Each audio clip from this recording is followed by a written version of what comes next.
Hello दोस्तों, क्या आप भी कोई डिसीजन बिना देखे लेते हैं या किस तरह से मतलब अंधा एक वचन कोई देते हैं या ऐसा कुछ करते हैं जो आपको बाद में इसका परिणाम आपको भुगतना पड़े?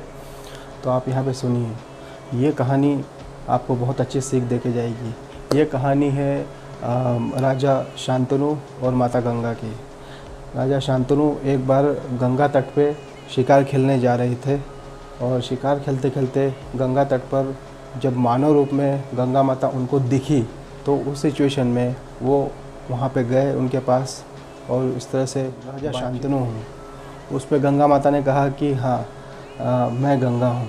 इस तरह से उनमें बातचीत चली और बातचीत चलते चलते धीरे धीरे बातों में शांतनु जो राजा थे वो शांतनु राजा ने कहा कि हस्तिनापुर का राज और मेरी यथा एकदम आपको देख के एक तरह से विचलित हो गई है। तो मेरे ख्याल में जो मेरा जो हल है वो आपके पास ही हो सकता है। इस पर माता गंगा ने कहा कि ये कैसे हो सकता है, मेरे हाथ में ये सब कुछ कैसे हो सकता है। तो इस तरह से बातचीत चली और माता गंगा उनको इस तरह से कहा कि ये जो सवाल जो आप कह रहे हैं और जो हो रहा है, इसका मैं जो प्रश्न है वो मैं कल आपसे आके करूँगी कि आपका जो व्यथा है, जिस तरह से बिगड़ी है या जिस तरह से आप विचलित हुए हैं, ये सब कुछ मेरे हाथ में कैसे। ये दोनों कह के और दोनों चले गए। राजा शांतनु अपने महल हस्तिनापुर चले गए और हस्तिनापुर जाके दिन रात माता गंगा के बारे में सोचने लगे। दूसरे दिन फिर वही सिचुएशन आई, फिर वो गए। फिर माता गंगा ने बताया कि आप जो कह रहे थे कल कि मेरे हाथ में क्या सिचुएशन है, मैं क्या कर सकती हूँ। उस पर राजा शांतनु ने उन्हें कहा कि क्या आप हस्तिनापुर की पटरानी बनना चाहेंगे या पसंद करेंगी। तो उस पर माता गंगा ने कहा परंतु। अब परंतु कहते ही राजा शांतनु ने कहा कि हम चंद्रवंशी राजा हैं, हमारे मतलब डिक्शनरी में या शब्दकोश में परंतु नाम की चीज़ें नहीं होती। इस पर माता गंगा ने कॉन्फिडेंटली कहा कि ठीक है, बहुत अच्छी बात है, लेकिन मैं आपसे एक वचन मांगूंगी, उसके बाद ही मैं आपसे शादी करूंगी। तो उस पर राजा शांतनु ने फिर कहा कि आज से मेरे सारे वचन आपके। उस पर फिर माता गंगा ने कहा कि सारे वचन नहीं प्रभु, सिर्फ एक वचन मुझे आपसे चाहिए। तो बोले सिर्फ एक? तो बोले क्या है? तो उन्होंने कहा कि मैं कुछ भी करूं या कैसा भी व्यवहार करूं, आप मुझसे कोई प्रश्न नहीं। हस्तिनापुर आ गए। अब शादी करके बहुत अच्छा चल रहा था, लेकिन माता गंगा ने एक एक करके जब उनका पहला पुत्र हुआ तो पहले पुत्र को गंगा में बहा दिया। उस पर अब वो राजा शांतनु थे, वो वचनबद्ध थे कि कोई प्रश्न नहीं करेंगे। इस तरह से दूसरे पुत्र को भी गंगा में बहा दिया। अब इस पर राजा शांतनु परेशान हो गए और अपने राजगुरु के पास गए कि मैं क्या करूं, दो पुत्रों को गंगा ने मार दिया है। तो उस पर राजगुरु ने कहा कि ऐसा क्यों हो रहा है। तो उन्होंने कहा कि मैं वचनबद्ध हूँ। तो राजगुरु ने कहा कि आपने ऐसा वचन दिया है क्यों, जब इस तरह से अंधा वचन आपको देने का कोई अधिकार नहीं है, क्योंकि आप राजा हैं। इस तरह से व्यथा में चलते रहे और इस तरह से माता गंगा ने तीसरे पुत्र, चौथे पुत्र, पाँचवें पुत्र, छठे पुत्र और 7 पुत्रों को इस तरह से गंगा में बहा के उनकी हत्या कर दी। जब 8वें पुत्र की बारी आई तो 8वें पुत्र की बारी आई तो जब माता गंगा उस पुत्र को गंगा में बहाने लगी तो उस पर राजा शांतनु आए और उन्होंने कहा कि ऐसा क्यों कर रही हो, ऐसा क्यों।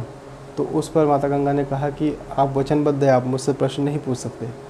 लेकिन रहा नहीं गया, वो सहन नहीं कर पा रहे थे और आखिरी में अल्टीमेटली उन्होंने पूछ लिया कि ऐसा क्यों कर रहे हो। तो उस पर गंगा माता ने कहा कि इन बच्चों की मैं हत्या नहीं कर रही हूँ, इन 7 बच्चों को मैंने श्राप ये हो रहा है क्योंकि आप भी श्राप झेल रहे हैं पृथ्वी पे आके और मैं भी श्राप झेल रही हूँ पृथ्वी पे आके। बोले ऐसा क्यों। फिर शांतनु महाराज ने पूछा तो शांतनु महाराज को पूरी कहानी बताई कि आप पिछले जन्म में राजा महाभिषक थे जो कि इंद्र के मित्र थे और स्वर्ग में आते रहते थे। और एक दिन ऐसा हुआ कि वहाँ पे नृत्य चल रहा था देवांगनाओं का, और जब नृत्य देख रहे थे तो मैं भी मेरे पिता के साथ, जो मेरे पिता ब्रह्मा जी थे, उनके साथ में आई। और जब आई तो आप मुझे देखते ही रहेंगे और मैं भी आपको देखती ही रहेगी। इस सिचुएशन में हम दोनों ने एक दूसरे को देखते देखते, अब हुआ वहाँ पे घटना ये हुई कि सभी देवता बैठे हुए थे और जब हवा का झोंका आया तो मेरा आंचल सड़क के भूमि पर गिर गया था। इस सिचुएशन में आपने न मुझे देखना छोड़ा, न मैंने आपको देखना छोड़ा।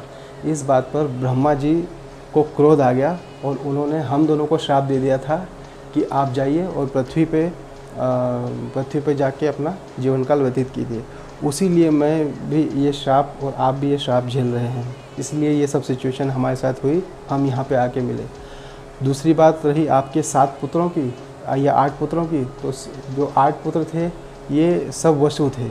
ये वसु पुत्रों को ऋषि वशिष्ठ जो गोलोक में रहते हैं, उस समय वसु पुत्रों ने या 8 वसु पुत्रों ने उनकी गाय का मतलब बलपूर्वक हरण कर लिया था।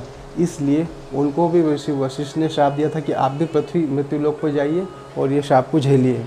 तो इस सिचुएशन में हुआ यूँ कि मैं उनका ये प्रथा, ये जो मतलब था, मैं देख नहीं पाई कि यार इनको कितनी समस्या हो रही है। इसलिए मैंने इन 8 पुत्रों को वचन दिया था कि मैं आपको श्राप मुक्त करूँगी पृथ्वी पे आके। इसलिए मैंने इन 7 पुत्रों को जैसे जैसे गंगा में बहा ये श्राप मुक्त हो गए। लेकिन 8वां पुत्र आपका रह गया, तो 8वां पुत्र रह गया है, इसलिए इसका भी समय बचेगा और ये 8वें पुत्र को मैं मेरे साथ ले जाऊँगी। तो इस कंडीशन में जो 8वें पुत्र कौन थे, ये 8वें पुत्र ही थे भीष्म पितामह जिसे कहते हैं।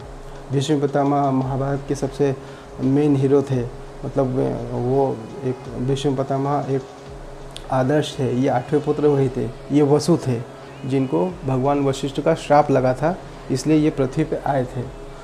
तो कंडीशन कैसी भी हो दोस्तों, कैसी भी हो, इस सिचुएशन में इस कहानी से ये आपको प्रेरणा हमें ये मिलती है कि कभी भी ऐसी सिचुएशन नहीं लाना चाहिए कि हमें पता ही नहीं हो परिणाम का और हम कुछ भी किसी से भी प्रॉमिस कर दें। तो इस सिचुएशन में यही आपको यहाँ से सीखने को मिलता है कि राजा शांतनु जैसी गलती आप न करें, नहीं तो ये समस्याएं परिणाम में बदल सकती है, जो कि बहुत ही भयानक हो सकते हैं आपके लिए। तो पहली बार आए तो चैनल पर सब्सक्राइब कीजिए। Thank you very much.